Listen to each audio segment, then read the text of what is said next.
Hello, welcome back, and we're going to go over an exercise to find the derivatives of a function involving sines and cosines.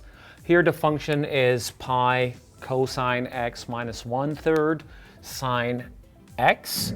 Well, you can use the limit definition to find the derivative of this, but that's going to take a lot of time. That's why we have the rules of differentiation. So let me remind you the definitions of the derivatives of sine and cosine. So as you see, the derivative of sine is cosine, and the derivative of cosine is minus sine. All right, so the derivative of f, which is denoted by f prime of x.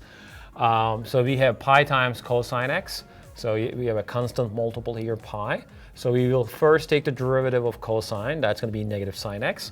And pi is still a multiple of that. Okay. And then we have negative 1/3 as a constant multiple.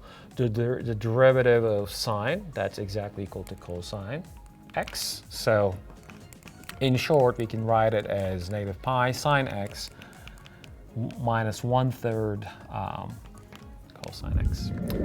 All right, that's the end of the video. Thanks for watching. I'll see you in another video. Bye.